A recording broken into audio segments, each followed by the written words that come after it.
Welcome, everybody, to the Heyo. Shut Your Mouth Lounge, episode number 128. It's me, Alex, with Interrupting Addy and Pink. Yeah. Hey there. Addy, is that your new thing to try and interrupt Pink? No, I'm just being a nuisance. Oh, man. Oh, Pyramid Head and Dead by Daylight. You know, Pink, I don't think you're fully aware of this. It's been 8 years since we last got a Silent Hill game. I had no idea. And it's It was shit. 15 years since we last got a good one. Oh man, the rumors of a HD remake of Silent Hill 1 are just too tantalizing. But good God, would that game be scary as fuck in HD? For like 16K VR possible. Imagine the scares.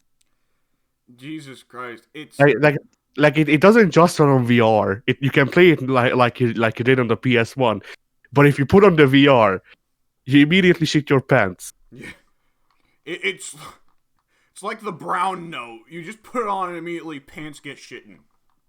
Yeah. But like, no other Silent Hill really went for that hard of a Clive Barker aesthetic. With the razor wire and the industrial shit everywhere and the fucking blood.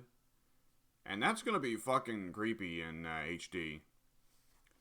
It was pretty creepy in shit PS1 graphics.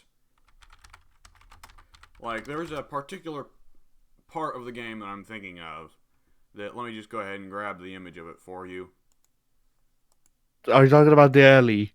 Yes, the alley. This part in HD is probably going to be pretty freaky. Yeah, I imagine it in VR. Ooh, here's another one I wouldn't want to see in VR.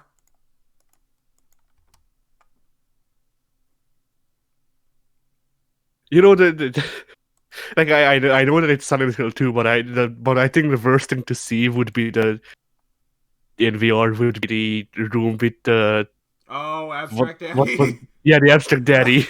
I knew what you're going to say before you said it. Oh, that would be really bad. I don't know why I always want to call him Disappointing Daddy. I mean, I know why I want to call him Disappointing Daddy, but I mean, oh god, it's not his name.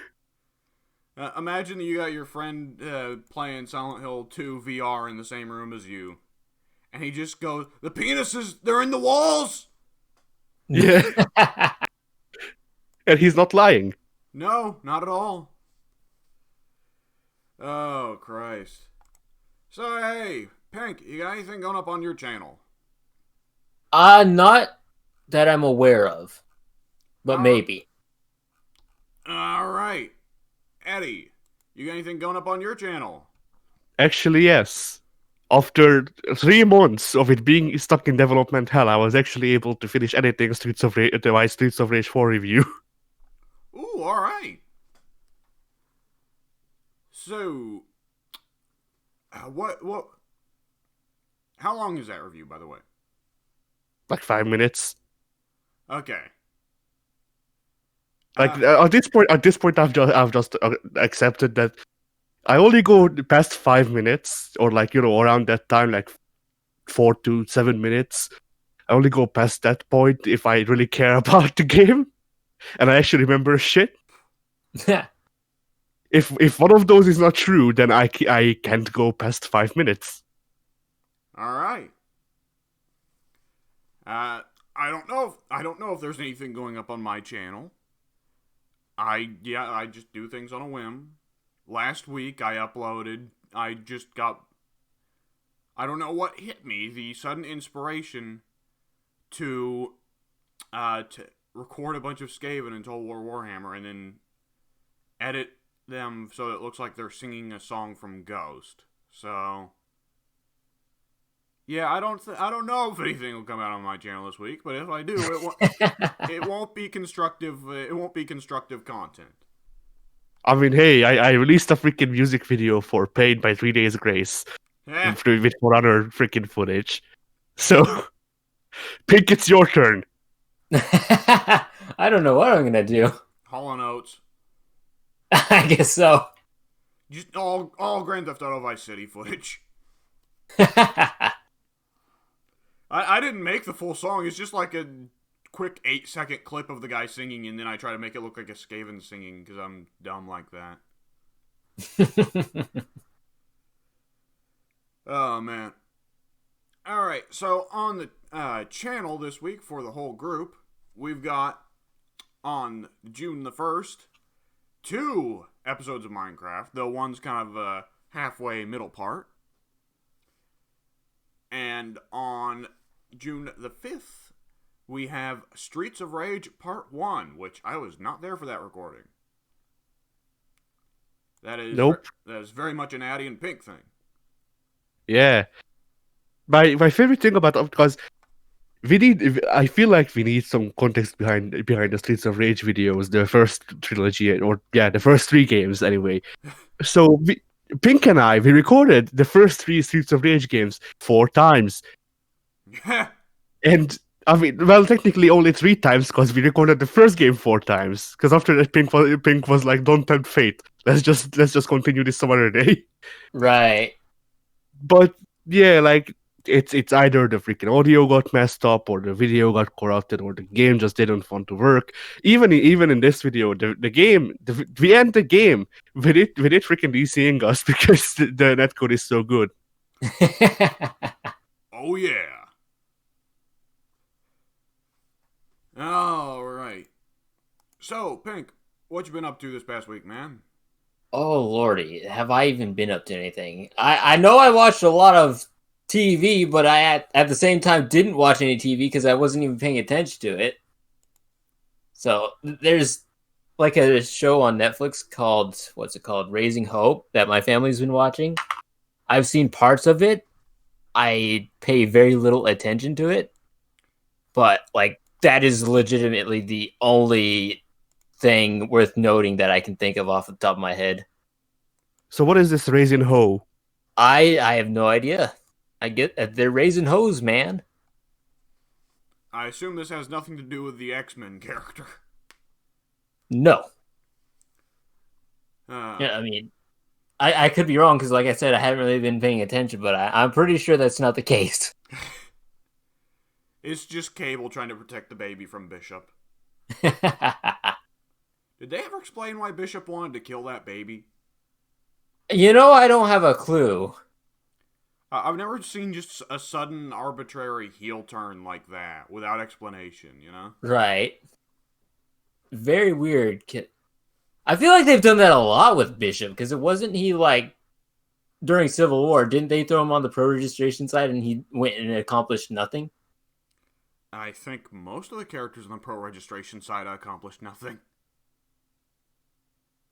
But it's like you had Cable, who was anti-registration, so that's 2 time-traveling mutants that could have very, very different reasons for joining either side, but nothing important came out of any of that. You know, you would think they would take 2 characters that should, by all accounts, know what's going to happen in the future, give them an explanation for why they're doing what they're doing, but none of that ever happened. So have I ever told you the story of what Dwayne McDuffie did about Civil War? So you know, I might have, but refresh my memory. So you know how Dwayne McDuffie, right? Creator Yeah. of Static, was pretty much the guy behind the Justice League animated series. Yes. Right. So he was supposed to be the writer of Fantastic Four at the time of Civil War. Yes. I remember this. Yeah. Yeah, and he thought it was the dumbest thing in the world. The Mr. Fantastic had to be one of the big guys behind pro registration. Because historically, he was always anti-registration. This dates all the way back to the 1970s. Yeah, Dwayne said that in an interview that it was already established Mr. Fantastic didn't like registration of superheroes. So he just made it where Mr. Fantastic sees a hypothetical future where anti-registration wins, and that somehow causes the end of the world. And he's just like, right. Yep, I remember that now. Oh, man. What a dumb story.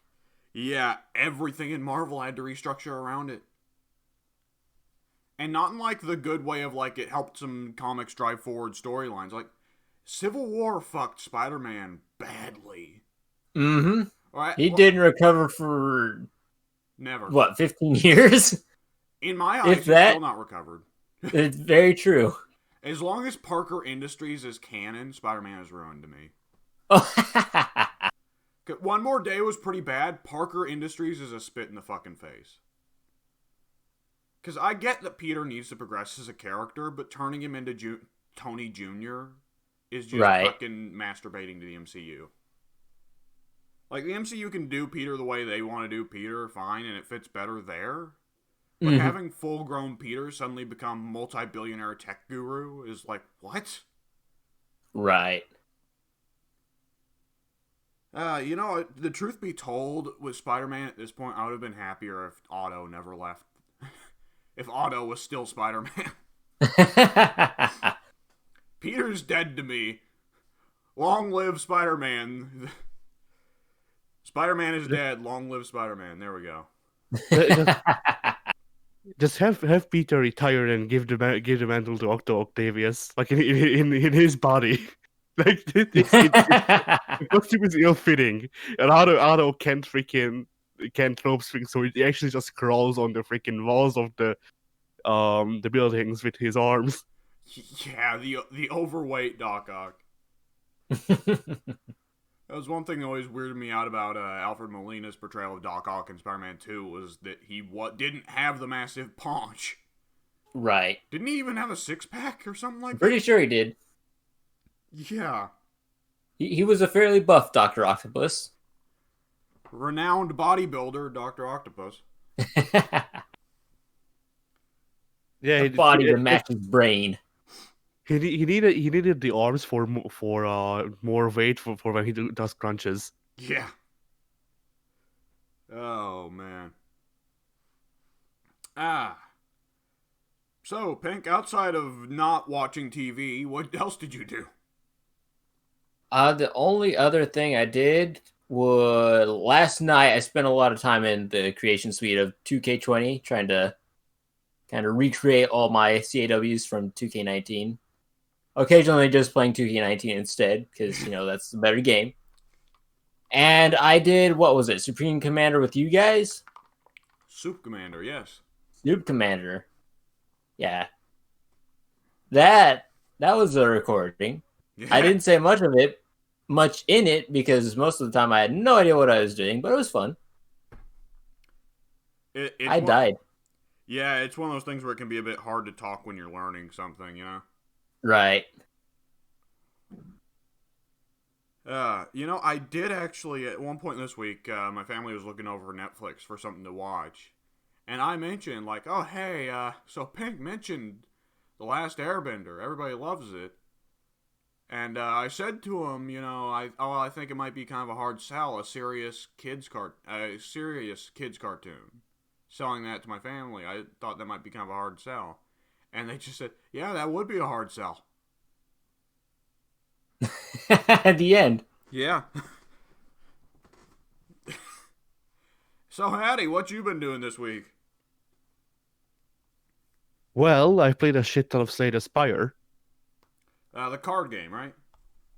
Yeah, the card RPG, I guess. Yeah. It's a roguelike as well, but yeah. So, since last time I played, they added a new character who was made for me and my playstyle. Because the data man, they bought my data, analyzed it, and made the character just for me. It's this Asian chick who has a stance switching mechanic and freaking plays Rushdown. Of course. Yeah. You know, as Rushdown as you can get with a card game, but still. Yeah. Like, basically, you can just... If you have good luck, you can make a freaking deck of like 50 cards where like 90% of the cards don't cost any freaking power. Okay. And whenever you run out of cards in your hand, you just pick up more. So yeah, I like her. She's pretty fun. All right. Like she's also pretty well balanced, because if you're freaking unlucky, then dude, you're dead. You don't get past the freaking the starting area. Ha! But yeah, so I did that, and I also played 2 Call of Duty not World at War, World War II. That one, yes. Aha. I've heard conflicting things. It is a game. Yeah, so uh hmm. I heard that I don't yeah. Go ahead, go ahead. I heard that they implemented a lot of really unrealistic stuff because of people's modern expectations, like red dot sights. I've actually maybe. Yeah, hmm. I did play a bit of because you can play multiplayer against bots. I have to give them that. Or at least that's an option, which seems like it's not in most freaking modern games for some reason. But No, yeah.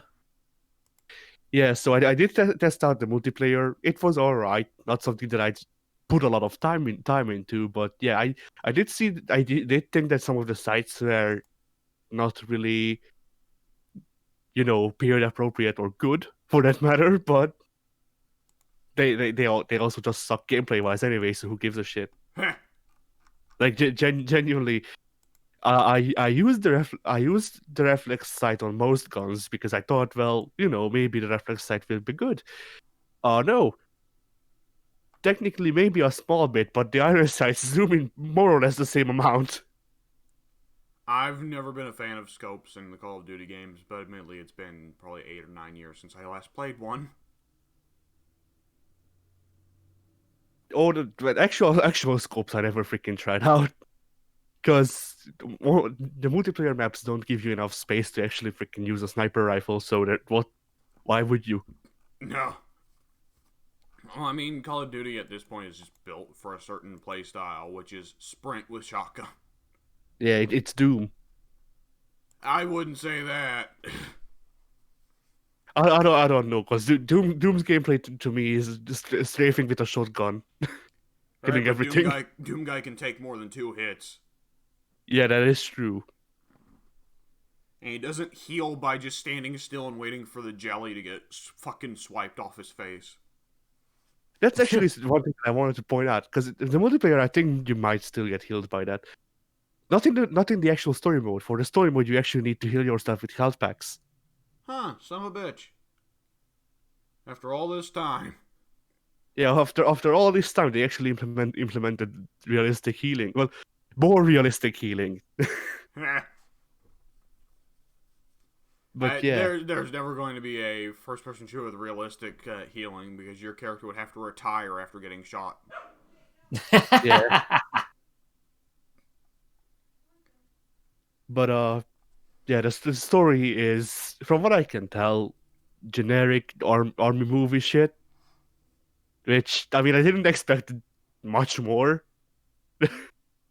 At least, at least I have to give it some credit because the ending wasn't that everyone dies. The end. You're a hero or you're a name on a wall now. Bless you. Excuse Like me. it was in Infinite Warfare.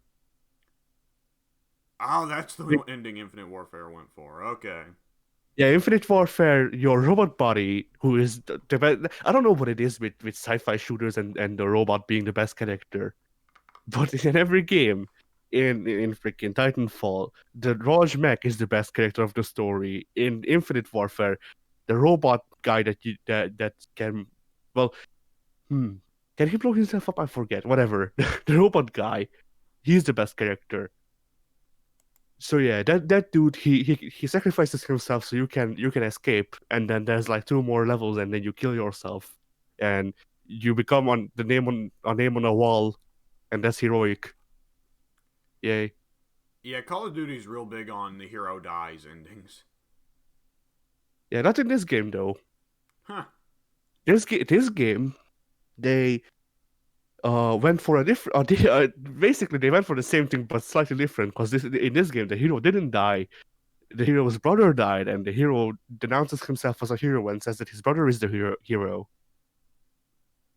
Right, except for those 30 million Nazis that the main character killed, I assume. Yes. Huh. The man who took on an entire army by himself says, I'm not a hero. My brother is a hero. Yeah. The, I the also saw. man who beat Robo Mangale to death with his bare hands says, I'm not a hero. But yeah, other than that, I felt like I don't know. It was very forgettable. Which what do you expect out of Call of Duty? But it's a freaking game mode. If like they went through a lot of trouble for freaking presentation and actually making it long, so they should care about that making it not suck. Like if they actually freaking put the same amount of effort into writing the script as they did into writing the freaking German documents into German and shit, I feel like the story wouldn't have been so boring. Ah, Because that's actually something that I have to compliment them for. Because German writing is actually in German. I mean, they do translate it for people who don't know how to speak German, which is nice, but it's in German first. yeah. So they actually went through the freaking trouble of getting it translated and all that shit. I mean, I understand some German. Technically, on paper, I can speak German. Not really, though. That's a lie. And from what I could understand, the German they spoke was on point with the subtitles that they put up when they put up subtitles, which is not always. But I like, yeah. no, go ahead. I don't.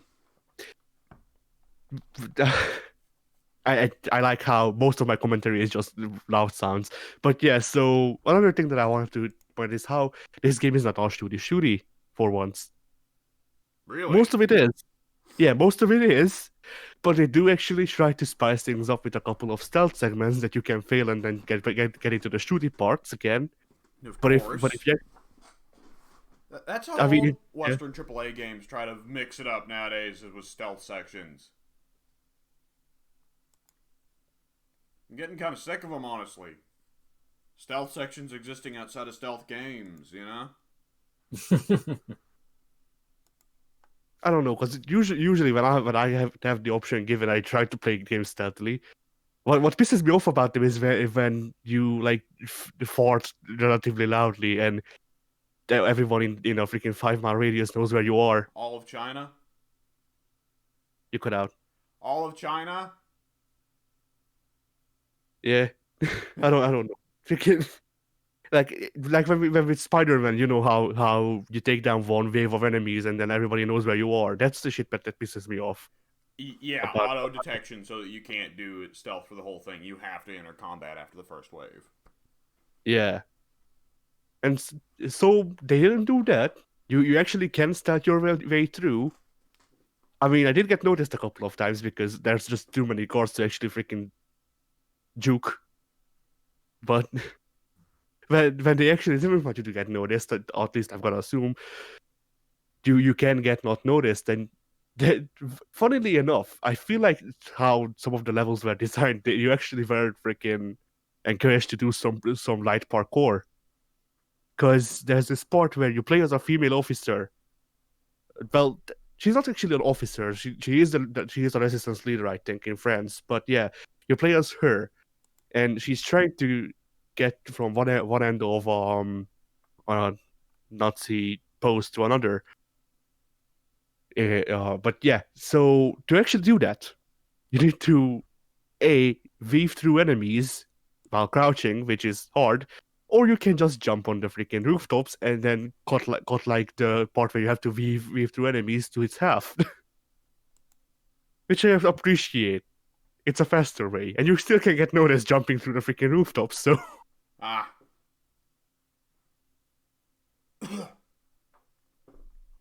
yeah, other than that, I don't know. The gunplay sucks. As you'd imagine. I don't know. I just don't like it. I know most of these guns because I played World at War. World at War is probably the Call of Duty I played the most. I am kind of attached to the manga and shit like that, but Yeah. not enough to not enough to actually look over how bad it feels to use in this game. Yeah.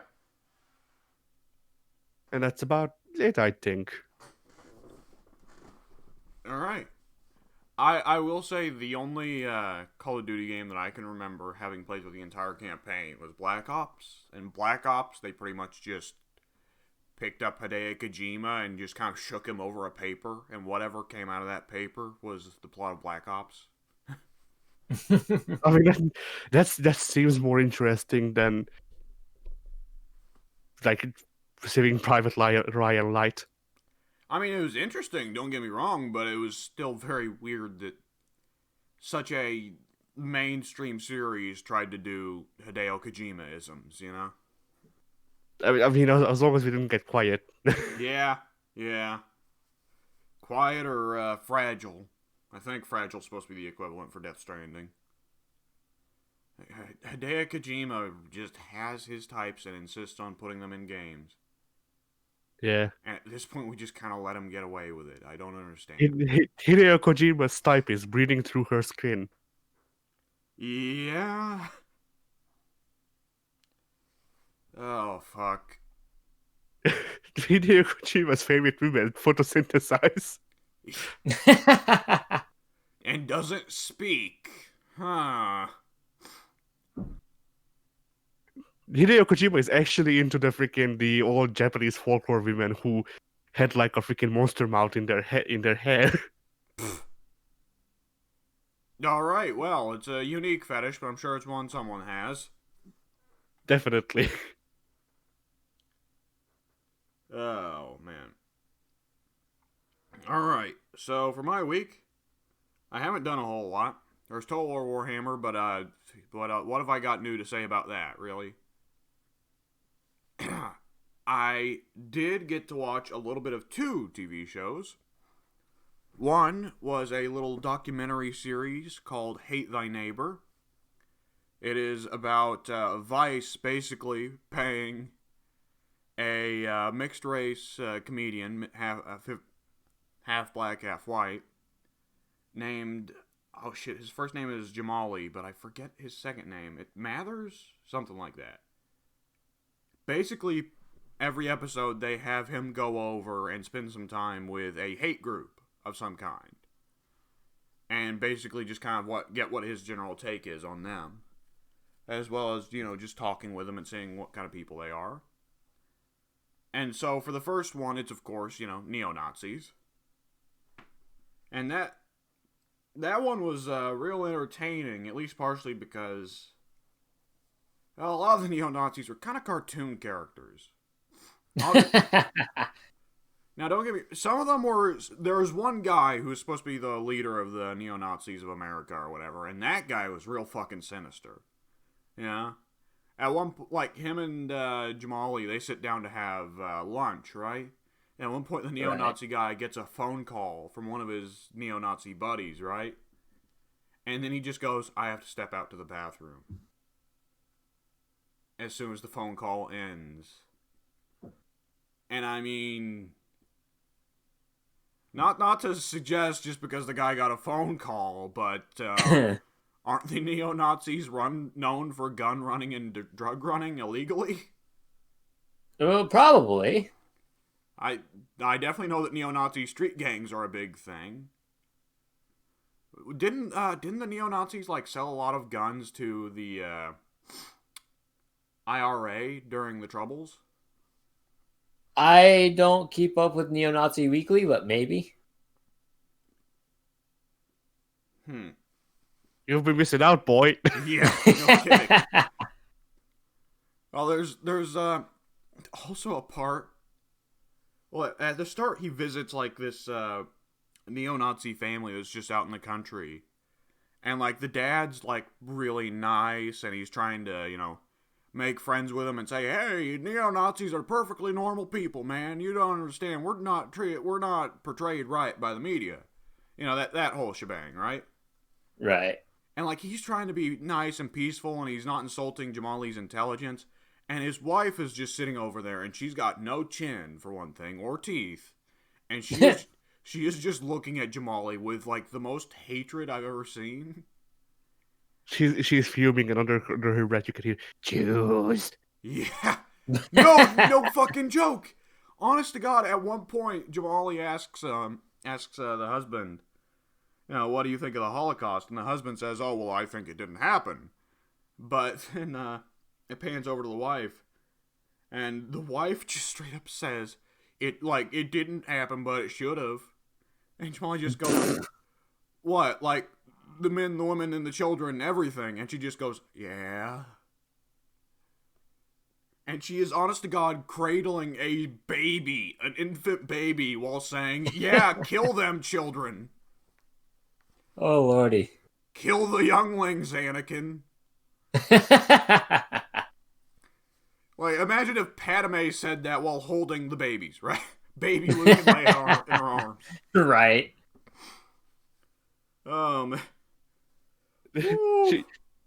Padme is holding baby Luke and baby Leia. Also in her hands are two lightsabers, or he's also slaughtering children. Yeah. I name this lightsaber Luke and this lightsaber Leia. Oh man, there's a later part where he's hanging out with the leader of the neo-Nazis of America, right? And leader of the neo-Nazis of America is trying to be real nice and saying, we're not racist, we just don't believe in multiculturalism, right?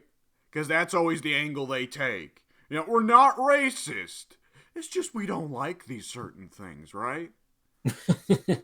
You gotta start there, and then you gotta start moving the goalposts once you make progress. That's always how it is. And so this guy's like, oh, hey, you know what?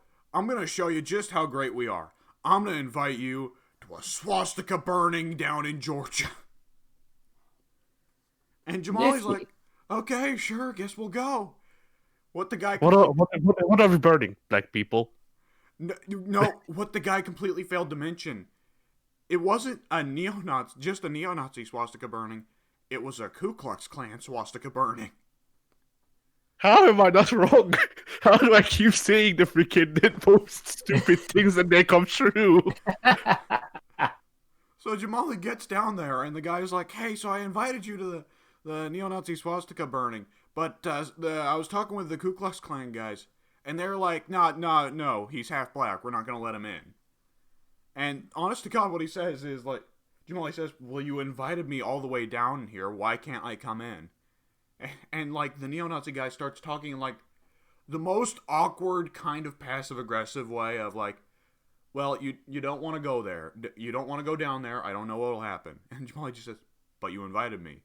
And he goes, oh, but you don't want to know what will happen.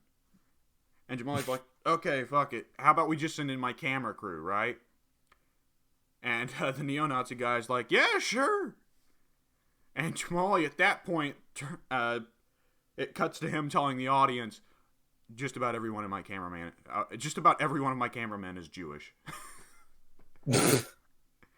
But you can't tell that by looks, so fuck them.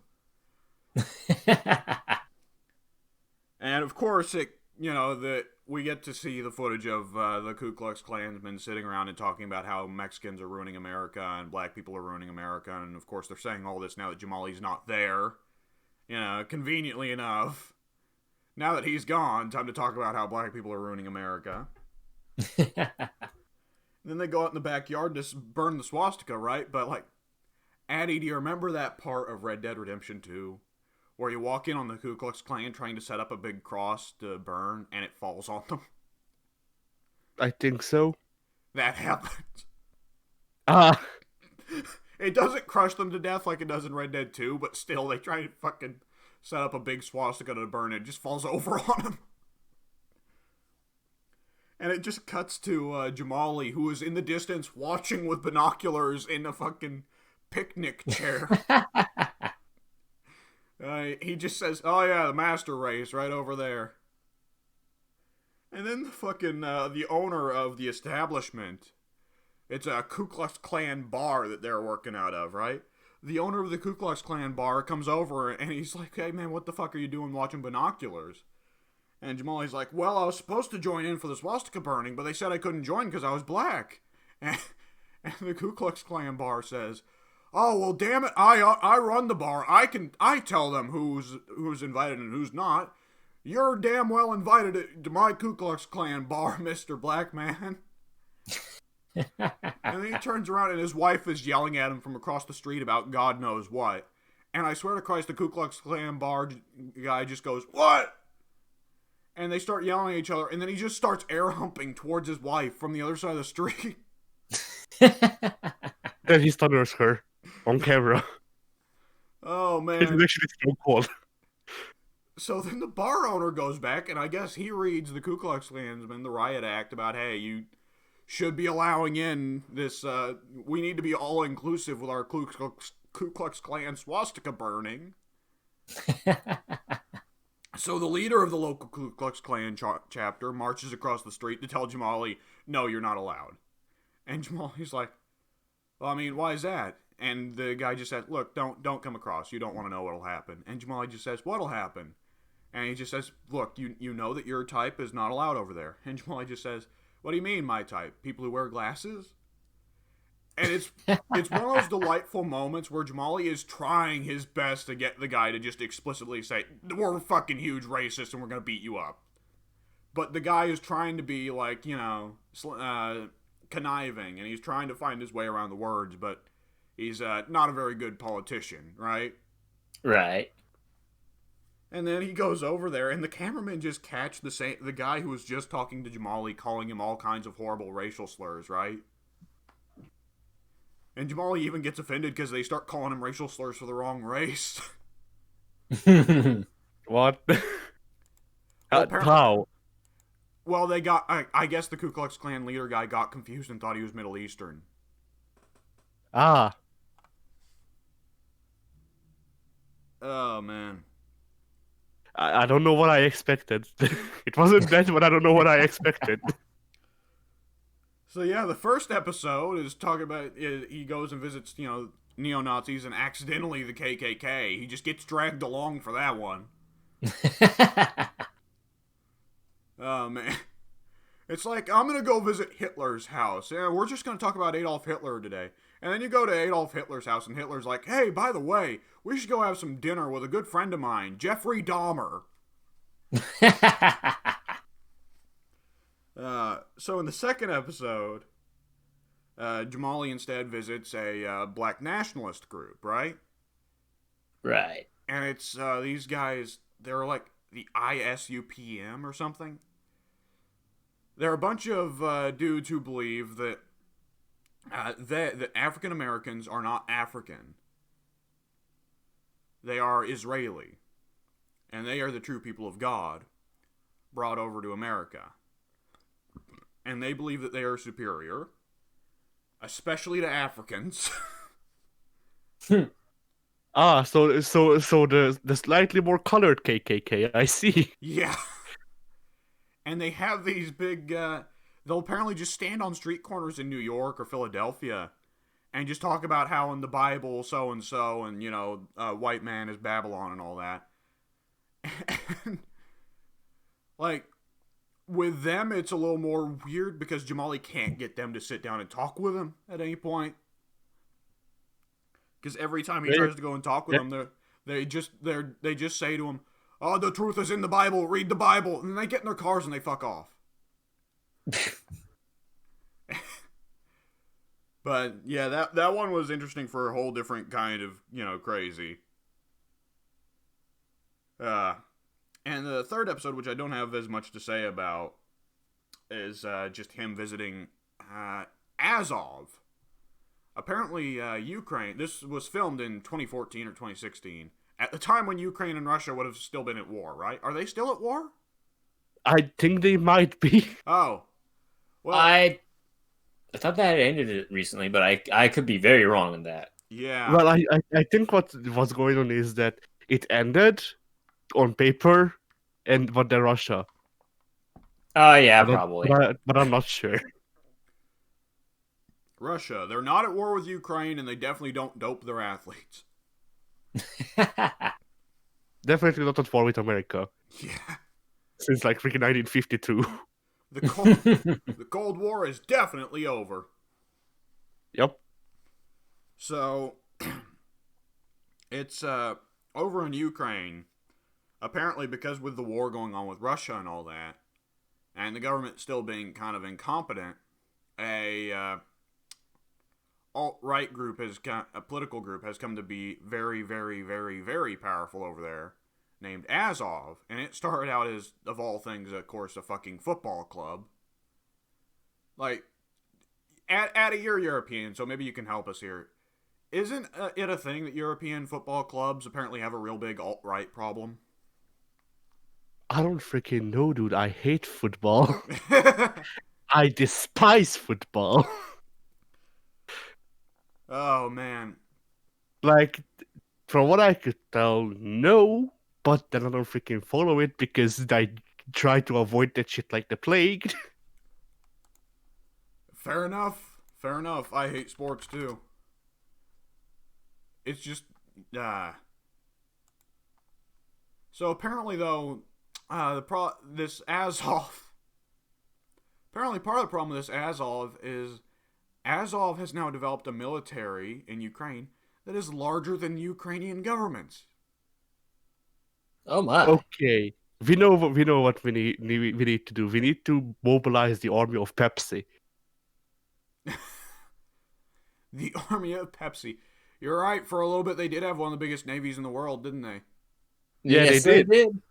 I mean, hey, it was a good thing from the Russians. If you don't have money, just trade goods. Pepsi needed that needed that navy to fight the war of Coke. Oh, I'm just now looking at Azov, and apparently they were somehow associated with the Christchurch shootings. What? I don't understand. What was the But Christchurch? wasn't it in New Zealand? Wasn't it in New Zealand? It was. Was the right? I remember there was a whole thing. The Christchurch shooter. I know that he was like a big 4chaner, but he was like. I remember it did come out something like he was like a real big Russian Nazi sympathizer who like made a lot of 4chan references about like what was it? Remove kebab or something like that. He said. Were you guys paying attention to the Christchurch stuff? Not really, not in depth. Yeah, me neither. Not in depth, but I have heard of remove kebab, but I never got a context for what the hell it actually means. I have no idea what that is. That's the first time I've heard of it. I want to say that remove kebab as a saying on 4chan originated supposedly with I want to say like Bosnian genocide against Muslims or Bosnian genocide against Turks because there's always something fucking going on in the Balkans.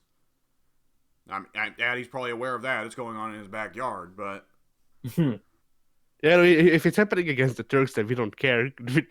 We're fanning the flames, if anything, probably. Yeah.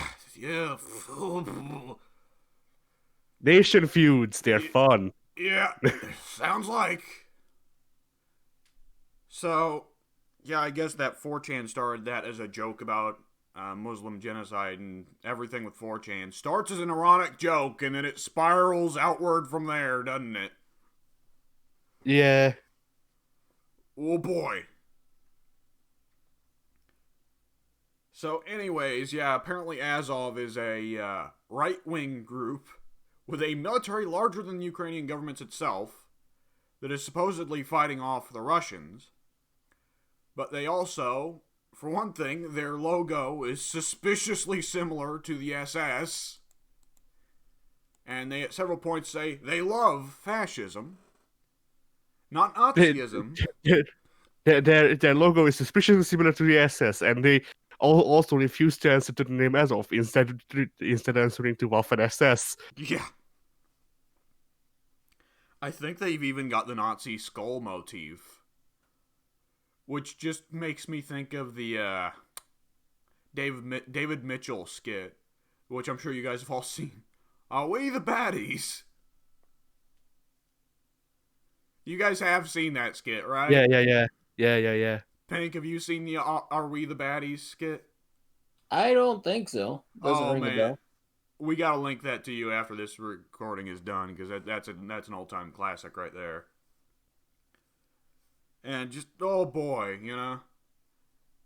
And like throughout it, it's one of, they keep doing that, you know, dancing on the line thing that the neo-Nazis do as well. Like, we just believe in the strength of fascism. We're not Nazis. We're not Nazis at all. You know, that kind of thing, right? And then it cuts to one kid who's just like a 20-something, Gopnik thug type, who's just like, oh yeah, I'm a huge Nazi. I huge Nazi. Russians are Jewish. We need to get them Russian Jews out of our country. They ruin Ukraine. You see? And it's just, oh boy, you know? And I swear to Christ, it fucking cuts to a part where Jamali's talking about, well, like, what do you think about the Ukrainian people who want to, join with Russia, who do believe that, Ukraine should be a part of Russia? And the guy just says, they will not survive the war. And Jamali just says, what do you mean? And the guy says, they will not survive the war. And Jamali's like, isn't that kind of ominous to say? And the guy just says, well, it's the truth. They will not survive the war. And Jamali starts doing the thing, of course, where he's trying to get the guy to admit that he's saying he wants genocide for Russian sympathizers. But of course, he goes back to dancing and he can't outright say it, but he keeps making these ominous statements that the Nazis love to make, you know? Right. Casualties will be had. It's like the Armenian genocide apologist, right? There weren't a million dead Armenians. It's just 100,000 Armenians disappeared. We don't know where they went. They just up and left. Oh yeah. They just decided, yeah, World War I, we want no part of this. Let's leave.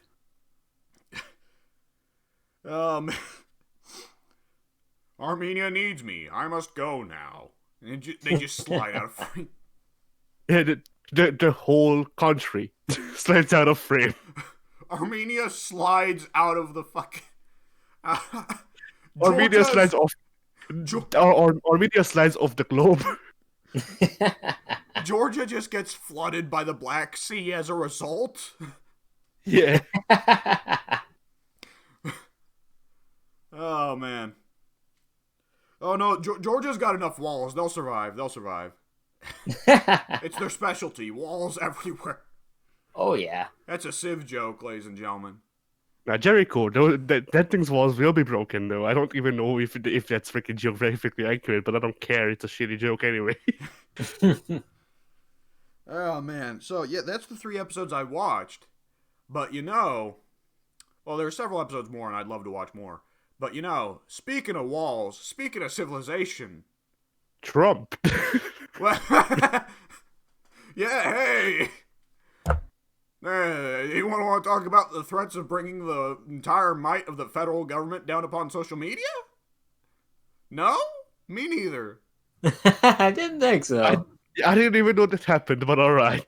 Oh yeah, Trump's getting real pissed because Twitter keeps ad-ending his tweets with fact checks now. Because it apparently started off when he was mouthing off about mail-in voting, right? But then it kept going. And to the point, at some point Trump, I want to say Trump tweeted out, and maybe this was a joke tweet, but I don't think it was. Trump tweeted out, "I will bring down the entire federal might of the entire might of the federal government upon Twitter if they keep censoring me." The space period is going to be put to good use. Twitter addended it with a thing that just says, "Fact check, you can't use the federal government like that." Admittedly, I think Trump did threaten to use executive orders instead, and there's not very many rules on those. Right. Thanks, Lincoln. I for one look forward to going back to the dark ages when there was no internet and we will have to freaking actually give each other our addresses so we can mail each other the freaking podcast. My question just is Trump gonna try and get those All American News Network guys to make a what would it be what would be the equivalent of Twitter? America? Instead of tweeting, you just make America. No, Americaner, because you need to be more Americaner than each other. Every time you tweet, you're not tweeting, you're Americaning. Yeah, Oh, man. you're hamburgering. Anyways. No. You're giving freedom to the people. Oh, giving freedom to the people. That's a good way. We should start that as a corporate startup. We'd make loads of money. So much. I like it. And we could put like anti-vax ads on every other page and make like oodles of ad money. I like it. We put 2 ads on the page. One is for anti-vax, one is for Antifa. Ooh, battle it. Let them battle it out. Yeah. That's what we'll market it on. Every day you get to see a miniature war. Are you tired of the parts of social media that aren't drama and politics? Have we got the social media for you? Oh.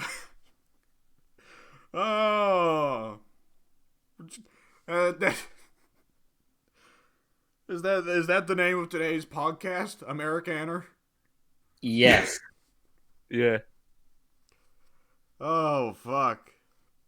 So, anyways, Pink's apparently a bit preoccupied right now, given that he just muted himself. So I'm gonna go ahead and say the other show I watched on Netflix was I can't remember the name of it, but the subtitle is "Inspired by the Life of Madam C.J. Walker." So, Addie, have you ever heard of Madam C.J. Walker? Nope. She is the first self-made millionaire woman in the United States, as well as the first self-made black millionaire in the United States. She opened a hair care company in Indianapolis and sold a ton of like hair tonic and got uber rich because her hair tonic was explicitly designed for black folks because they, generally speaking, have shorter, curlier hair, and made a ton of money because nobody else at that time was trying to hit black audiences. And yeah, that's fair. And that's good. That's good freaking entrepreneurship. Yeah. And the show is pretty bad. It largely exists to show off the acting talents of Octavia Spencer, who is playing Madam C.J. Walker. My favorite actress, Octagon. Octagon Spencer. And yeah, Octagon Spencer's a pretty good actress. And she still does a pretty great job, despite the fact that the show itself's pretty bad. Some of the other casting choices are solid, but Tiffany Haddish is there, and she just doesn't give a fuck. And my God, the extras, a lot of them are terrible. They cast a guy to play Booker T. Washington, who looks nothing like Booker T. Washington, and is extraordinarily pale, which I found weird, because I've never heard any accounts that say Booker T. Washington was extraordinarily pale. I mean, Pink might have to speak on that. I'm not an expert on how dark or pale Booker T. Washington's skin was, but holy fuck, the guy's so pale, he looks white most of the time. Which may have been intentional commentary, because boy oh boy, the writers and producers and directors of this show fucking hate Booker T. Washington. They try to make him look shit at every possible avenue they can take. Damn. I know Booker T is kind of a controversial guy, and I'm just waiting for Addie to make a Booker T from WWE joke here. I was waiting for that as well. It never happened. Like, I was going to make one, but you kept going, so I was like, I'm not gonna bust it. He was waiting that entire time. You never bit the bait. So, Pink, have you ever heard anything about Booker T. Washington being so pale? No, nothing comes to mind. So there's that. Though honestly, I can't say that history books or anything like that usually go out of their way to give you a description of a person. Yeah, that would be interesting if every person that gets mentioned there, then like his skin tone was exactly like.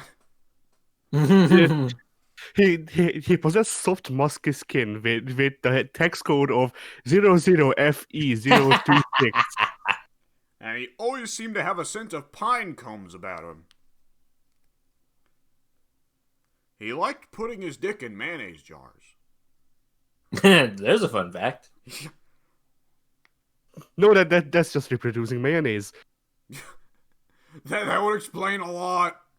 He wanted more, but it was out, so He needed filling. yeah. So one thing I should note is that the series... Sorry to bother, but that's especially bad to think about it after the freaking combox and how that was like a freaking glazed donut. Oh boy. Well, you remember way back when we recorded Sonic Unleashed. Yes, yes, I do remember that. Yes, the ice cream. You gotta put the cream in the ice cream cone, man. Funnily enough, the only one screaming was Pink. Yeah! Pink scream... We all scream for Pink to scream to get the fuck out of that video. And then Space Harrier happened. Oh no. Yeah, it is actually in hindsight kind of funny that I ducked out before Pink did. Oh man. So I should note the series is entitled Inspired by the Life of Madam C.J. Walker. Not based on, inspired by, which is a title that implies liberties will be taken. Were liberties taken, Alex? Yes. Oh my! Inspired by her life and also the Marquis de Sade. We don't know which parts are which. Yeah, she just secretly has a guy in her basement that she tortures. Oh, I don't know what happened. She also runs a brothel with like 5 goats. Yes. Oh man, vive la revolution. So, where they took liberties is, for one thing, in real life, the Madam C.J. Walker did learn a lot about the hair tonic trade from another black entrepreneurial woman who does not hold the record for first self-made black millionaire or first self-made woman millionaire. I don't know why. Presumably, I don't know, guess because her husband or something, or because she might have been mixed race. I don't know. She got run out. But she was quite successful, and she did a lot of mentoring of Madam C.J. Walker. And supposedly they got along just fine. And the show makes her the villain. Why am I not surprised? Makes her, I don't know if she was mixed race in real life, but she's mixed race in the show. And makes her really racist against darker skinned black people, for one thing. Also makes her a cocaine addict? Well, everyone was doing cocaine back then. When is this set? 1910, so yeah, cocaine was pretty common. Yeah, cocaine I think was coming into being a medicine then. So What cracks me up is at one point she explicitly just outright tells another character, "Hey, you want to join me for some cocaine cola?" yeah, it also cracks her up. Yeah. And another thing they took liberties with that was very strange and seemed like a Netflix mandate. So, Madam C.J. Walker's daughter, played by Tiffany Haddish, is a lesbian in this, even though she was very straight in real life and married 3 times. So, yeah. And Netflix mandates run rampant through this series. Because it's a period piece, right? It's set in 1910. So you know what we need? Time for a montage with white stripes playing in the background. Ah, yes. Is it at least 7 Nation Army? It is 7 Nation Army, yes. Do they have any other Why? song? Well, technically yes, but not really no. I've even listened to multiple White Stripes songs, and it's all 7 Nation Army under different names. I don't know how. I think Spotify is broken. Yeah. Spotify. Oops, all 7 Nation Army. Yeah. And of course, there's several other musical montages. It's like, okay, time for modern day R&B. Time for modern day motivational hip hop. Like, what? The worst part about Seven Nation Army is that if they bought a bit more rights, there's actually like a big band version of Seven Nation Army that big band revival group's done. Oh man, and like, So it could have been period appropriate, at least more period appropriate, but it would fit if the series was more comedic. yeah, But true. like, it being a pretty serious period piece with no real elements to try and make it more, millennial, it really sticks out. And the editing is kind of jarring at some points. There are some times where the editing kicks in and there's a cut, but it feels like they cut to about 5 seconds into the scene. Like the musical track that's playing in the background feels like it skipped the opening. You guys ever see editing like that? I make I anything can't like say that. that I I mean, have. I make it softer, but like when I do shit like that, it's because one musical track has ended and another started. So I try to make it so the wind down and the wind up of the tracks overlap. But I have never seen it being a thing where it's just cut. Yeah. There is no wind down or wind up. Well, I mean, there is wind down. There is wind down. Every scene ends. But when a scene begins, it feels like you missed the first couple steps.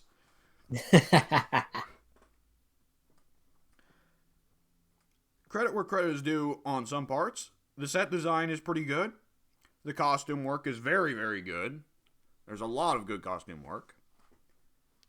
And the casting isn't all bad. There are some pretty solid actors here. The Booker T. Washington actor, while I don't think he was visually the right pick, he plays the performance very well, especially once he has to turn Booker T to a villainous side. He's very good at playing him as intimidating and kind of a self-righteous asshole. So, I mean, there's stuff there, but broadly it's pretty bad. Okay, and I did not mean to spend so much time on that one, because I am really sorry, Addie. Addie, you might just want to leave the call now, because this is the last thing I'm going to be talking about, but it's... So I played that Warhammer copy of Civ. Oh. And there's a lot of interesting stuff here that I want to talk about with Pink. And Addie, I don't think you'll give a shit. I am really sorry, Addie. So, for one thing, the differences between factions are amped up quite a bit, because it isn't just the difference between America and China anymore. It's the difference between the Space Marines and the horrible, lifeless, death Egyptian skeletons made of metal from space. Yes, it's not just America and China. It's the horrible Space Marines. Sure, that can stick, and then the also horrible Hina or whatever the hell the freaking Warhammer equivalent of China is. Cathay, yeah, that's a Yeah, warmer. okay. That's a warmer fantasy thing. I should note this is warmer 40K. It's the sci-fi Yeah, equivalent. I figured. Yeah, sometimes I screw up and make it a little confusing. It's really bad for my family because they don't give that much of a shit. So I'll be like, Warhammer, and they're like, oh, Space Marines, and I'm like, nope, not this one. So, Normal Marines. yeah. Night Marines, there you go. So, it's got, like, if you're playing as the regular-ass humans of the Imperial Guard, or if you're playing as the Orcs, then you've got the typical Civ mechanics, right? Of pretty much food, pretty much hammers, but it's not called food or it's not called apple or hammers, it's called food and ore. But still nonetheless, they do it that way. And of course, for the other factions, there's sometimes some difference. Chaos Marines pretty much have the same mechanics, so it's pretty much you got your regular variety there. The Space Marines, food and hammer are one and the same resource. They both just get lumped into requisition. So simultaneously, you build population out of hammers, and you build people out of... You build population out of hammers, and you build buildings out of food, basically. Right. And with the Necrons just don't give a shit about food. It's all about the hammers for them. Which makes the Necrons a very strange faction, because Necrons, you'll spawn in a very nice grassy plain, and you'll be like, shit, I wanted desert. Why couldn't you have put me in a volcanic tundra? It handles things very strangely. So, for one thing, tile yields, right? Right. So, with the city system, you can expand it like with districts.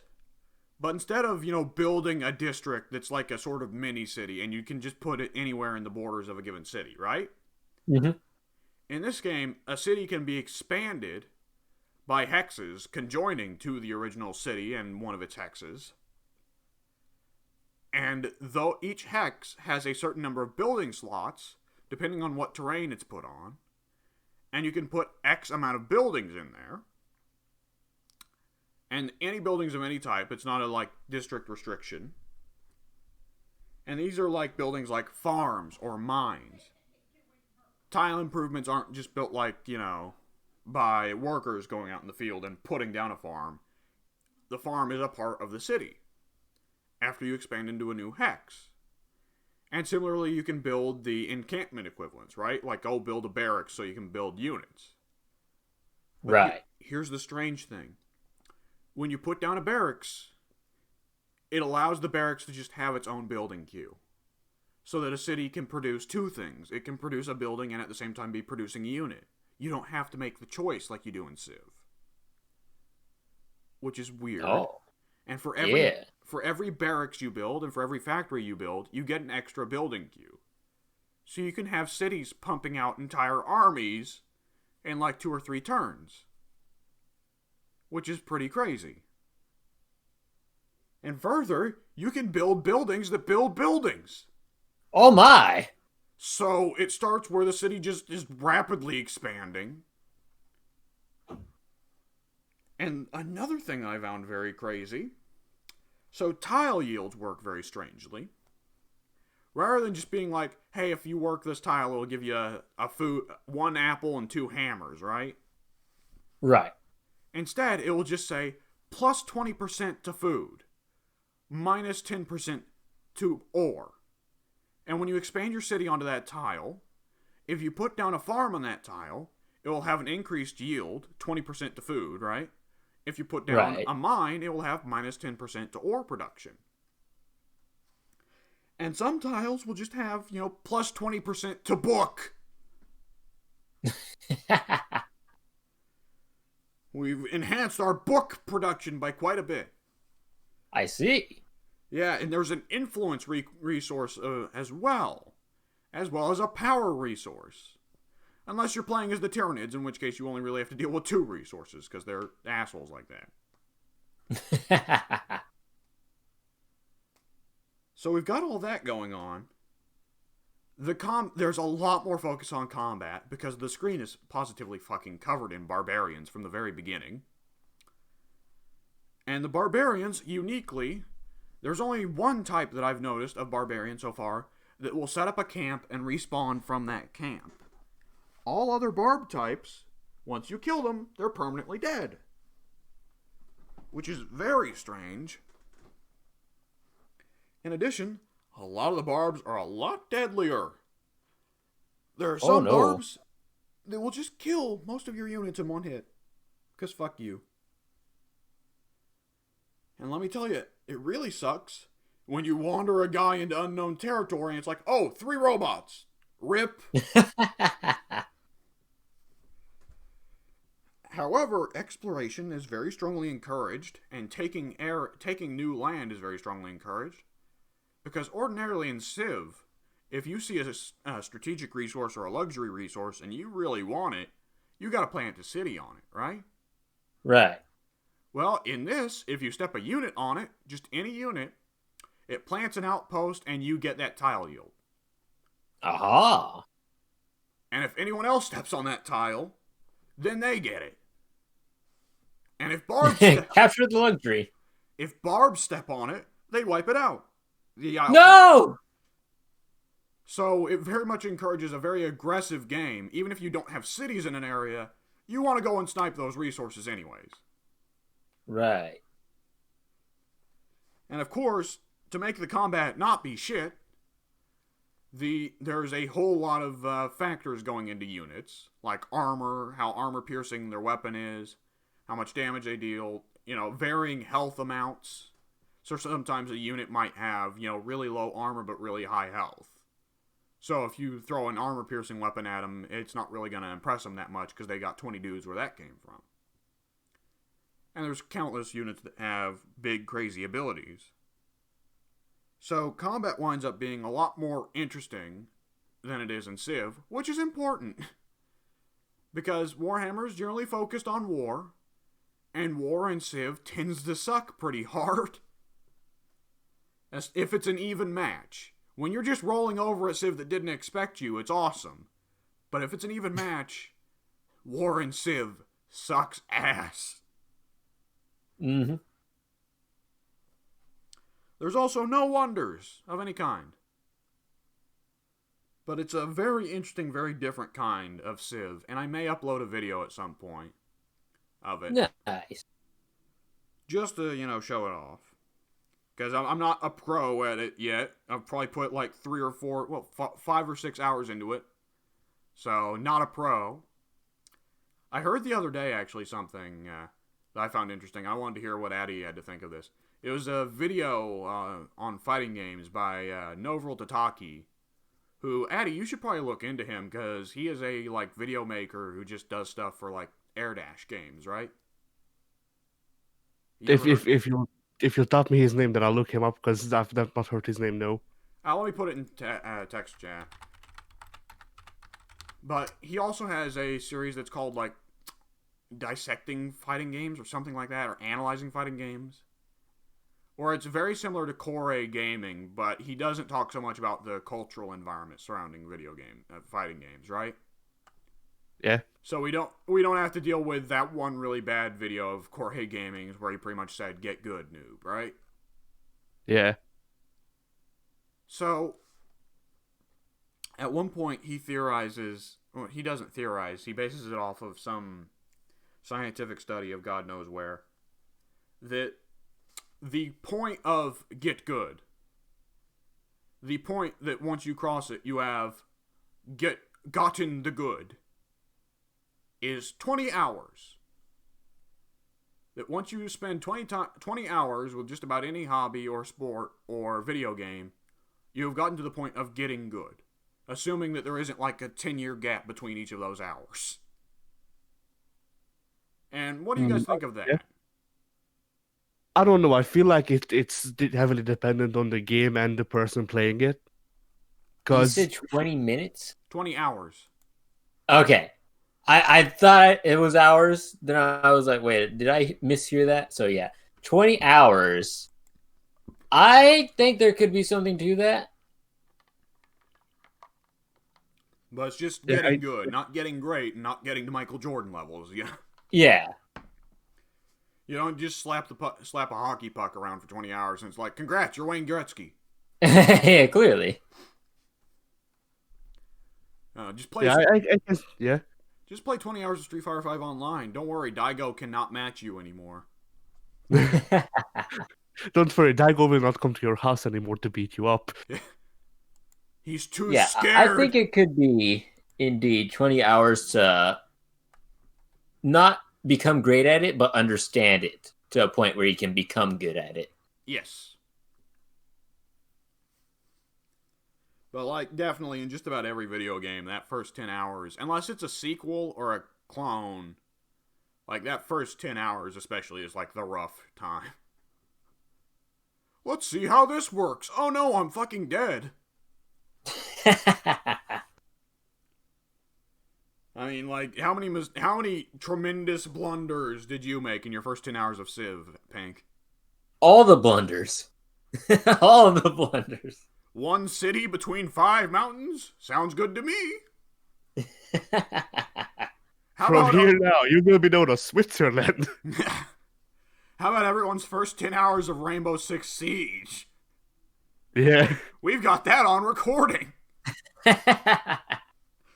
We've Well, got it in the intro for when they freaking next episode will come out 20 years from now. oh man. Remember when we were playing Terrorist Hunt all the time and we were like, all right, better use our drones?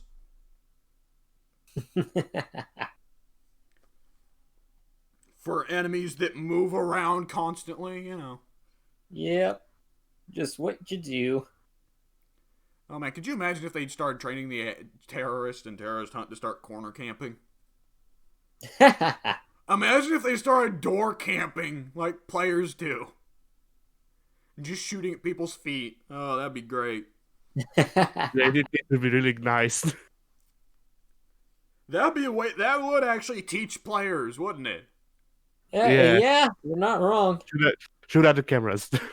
Yeah. Well, that'd be something if just anytime you're in a camera, it's like, hey, they're watching you.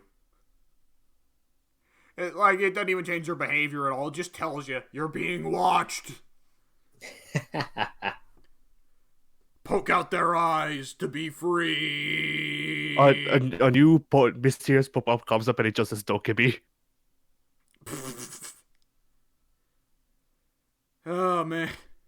You know what's the only way to be free from the surveillance of the terrorists? What? Sign up for Americaner today. Ah, yes. Segway! Alright. I think we're probably fine to wrap it up. Addie, say bye. Addie, upload bye to the Americaner. Freedom dispensed.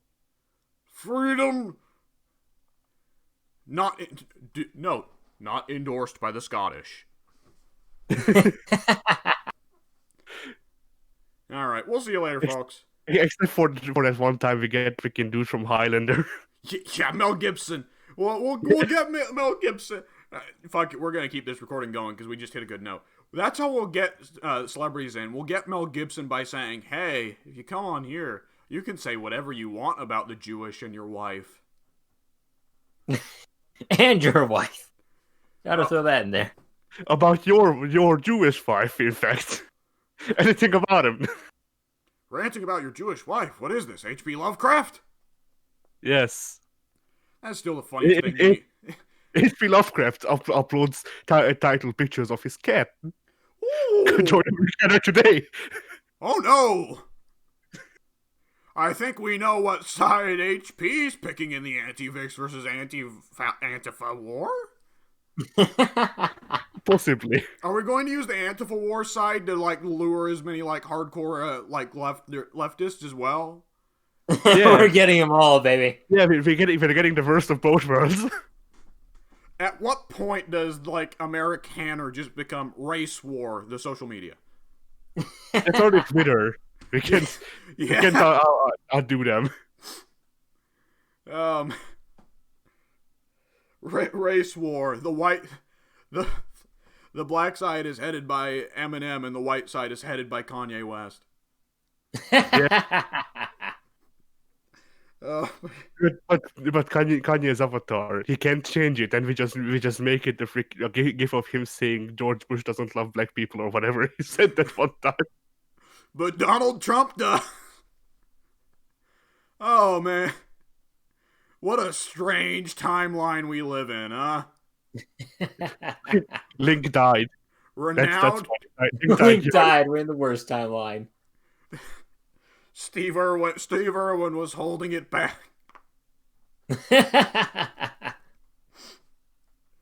Oh man.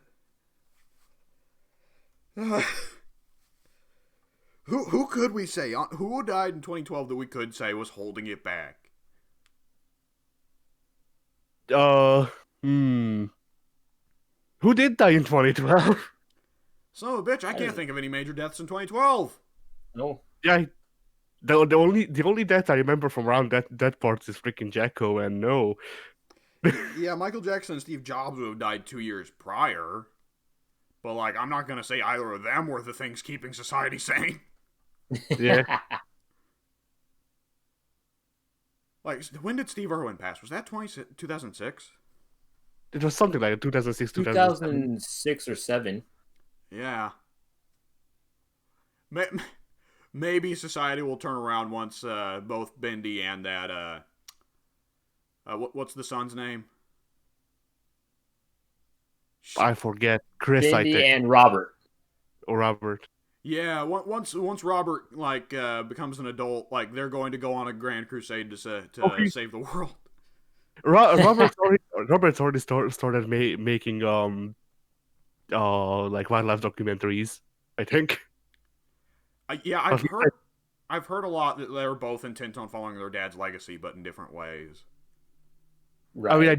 I do know that Robert shit posted using his father's legacy because he made a Steve Irwin like documentary on fighting wild species of toilet paper and hand sanitizer in the middle of quarantine. So you know, I mean, with Steve Irwin's sense of humor, if he was around in the social media day, I'm sure he'd be making jokes like that too. yeah. Yeah, man.